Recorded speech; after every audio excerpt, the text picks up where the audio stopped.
Thank you, Chairman Lotta and Ranking Member Matsui, for putting together today's hearing on AM radio. And thank you to the witnesses for providing such valuable insight. My district is in the heart of rural Pennsylvania. Many of my constituents, farmers and rural residents alike, rely every day on AM radio to receive their local news, from weather to sports.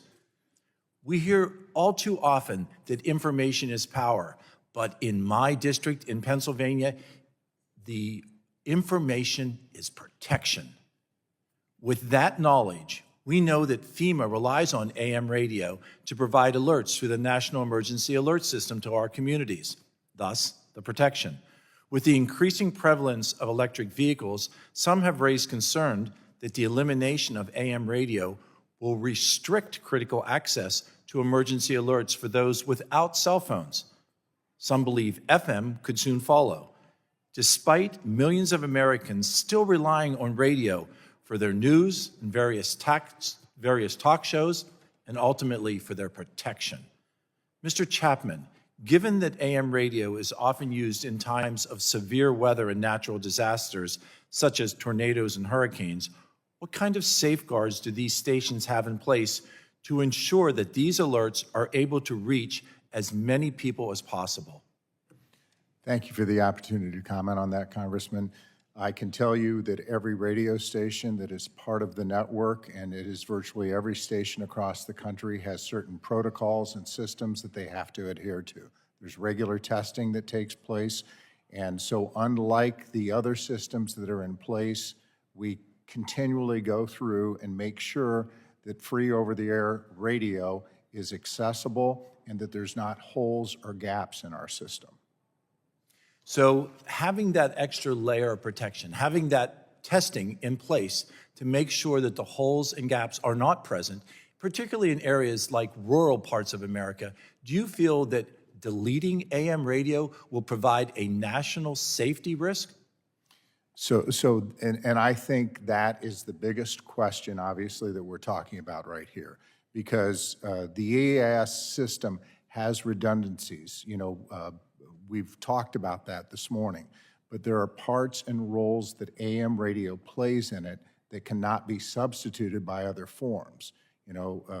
It was chosen, and we've talked about it a couple of times, as the primary entry point for the national alerts that go out. And the reason for that is those radio stations cover 90% of the United States. There are 60 of the 70-some radio stations that are PEP stations that cover the entire network. And that is the most reliable method that we have in any time of crisis. And that reliability is important. Colonel DeMays, how many cell phones are not capable of the wireless emergency alerts?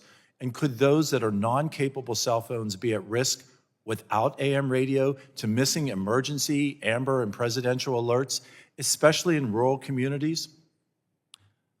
Thank you for the question, Congressman. I don't have the data on what that would turn out to be, but I can only state that having the AM radio available to communicate those messages out as a backup, whether or not that cellular device is functioning or not, is of critical importance. And as a follow-up, are individuals currently able to opt out of these imminent threat and amber alerts through the WARN Act, defeating the function of this system? And without those mobile alerts, what are the remaining ways to be notified of severe weather, or are these communication systems in the near future going to be implemented to reach rural constituents like mine during an emergency? Again, I'm not aware of the process of opting out of certain messaging as per the process, but I can state that we will still leverage other platforms through the integrated public alert and warning system, such as television. We have the ability to leverage other sources of communications, such as reverse 911, where you can hit hardline phones, or through the Resident Connect program. But there are multiple means to build that redundancy in communicating with the public. But again, as mentioned throughout the hearing this morning, AM radio is the most consistent, dependable, and reliable, particularly for those areas that are more rural. And I think it's worth, as my time diminishes here, repeating that AM radio is the most consistent, reliable form of communication that we have right now. Thank you, Mr. Chairman. My time has expired. I yield.